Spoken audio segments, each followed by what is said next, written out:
សួស្តីបងប្អូនទាំងគ្នាជួបគ្នាម្ដងទៀតហើយថ្ងៃនេះខ្ញុំនឹងបង្ហាញបងប្អូនទាំងគ្នាសម្រាប់សភៅភាគទី3បទស្លូកំដរភ្ញៀវអញ្ចឹងខ្ញុំនឹងបង្ហាញរបៀបមើលសញ្ញាភ្លេងផ្សេងៗនៅក្នុងសភៅដែលយើងទៅតែអាប់ដេតថ្មីនេះផងដែរអញ្ចឹងសម្រាប់បងប្អូនដែលអត់ទាន់មានសភៅនេះបងប្អូនទាំងគ្នាអាចរកបានណាហើយមានបទពីរោះអញ្ចឹងខ្ញុំឲ្យបងប្អូនទាំងគ្នាមើលចំណងជើងបន្តិចសិនអញ្ចឹងគំរូសរសេរបទនីមួយៗគឺយើងសរសេរសញ្ញាត្រឡប់ផ្សេងៗគឺដូចគ្នាទៅតាមអ្វីដែលត្រឹមត្រូវបាទមានន័យថាកាលពីមុនក៏យើងសរសេរត្រឹមត្រូវតែវាអាចបានពេញដល់ចប់អញ្ចឹងតែលើកនេះយើងសរសេរទាំងអាំងត្រូភ្លេងចោលភ្លេងចេញ melody note ទី1ទី2ទី3រហូតដល់ចប់មកបទហ្នឹងតែម្ដងឥឡូវខ្ញុំឧទាហរណ៍បទស្នេហ៍ក្រោមម្លប់ជ្រៃណាអញ្ចឹងទី1គេប្រាប់អំពីចង្វាក់ slow rock tempo 64ហើយនឹងតង់អីគេតង់ La minor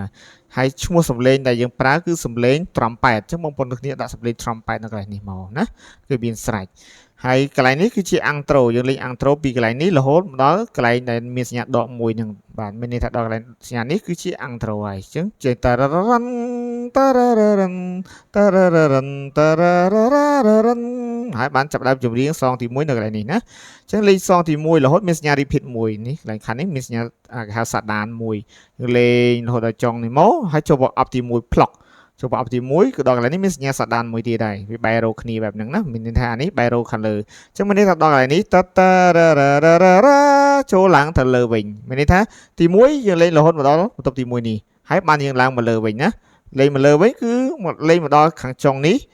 យើងអត់ចូលប្រអប់លេខ1នឹងទីទេគឺយើងត្រូវរំលងប្រអប់លេខ1ចូលប្រអប់លេខ2បាទមានន័យថាទី2សាច់ភ្លេងដូចគ្នាគឺយើងលេងធម្មតាតែកន្លែងណាដែលខុសគ្នាគឺលេខ1លេខ2ហ្នឹងគឺខុសគ្នាហើយលេខ1គឺទុយទី1លេខ2គឺទុយទី2អញ្ចឹងដល់លេខទី2យើងចូលបោកទី2មកអត់ចូលនេះម្ដងទៀតទេចូលបោកទី2ណាអូខេហើយបានយើងចូលមកសងអេគេហៅបន្តូណាយើងលេងចេញពីនេះរហូតមកដល់កន្លែងនេះ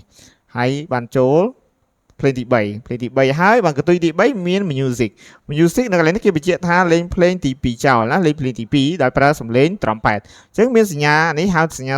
សេញ៉ូឬក៏យោងមកដល់កន្លែងនេះបងប្អូនគ្នាត្រូវឡើងមកលើវិញមានន័យថាតាតារ៉ារ៉ារ៉ារ៉ារ៉ាតារ៉ារ៉ារ៉ារ៉ារ៉ា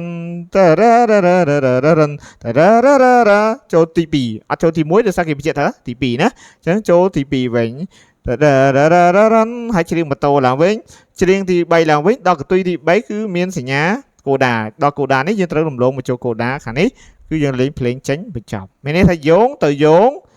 កូដាមកកូដាអូខេនឹងគឺជាសញ្ញាភ្លេងថ្មីដែលមាននៅក្នុងសភៅ update សម្រាប់ភាគទី1បាទភាគទី2និងភាគទី3និងសភៅចាប់ពីភាគទី8 9 10 11រហូតដល់ទី20គឺរបៀបសរសេរគឺដូចគ្នាទាំងអស់តែម្ដងអូខេអញ្ចឹងបងប្អូនទាំងគ្នាដែលត្រូវការសភៅរៀន note ភ្លេងយកទៅរៀនលេងលើហ្គីតាលើអកដង piano បងប្អូនទាំងគ្នាអាចយកសភៅទាំងអស់នេះលេងបានហើយងាយភាគងាយស្រួលមែនទែនដោយសារនៅខាងក្រោមក៏មានសរសេរអក្សរឡាតាំងជា ABC តាមក្រប note នីមួយៗឲ្យបងប្អូនទាំងគ្នាអាចរៀនបានផងដែរអរគុណបងប្អូនទាំងគ្នាជួបគ្នាវីដេអូក្រោយ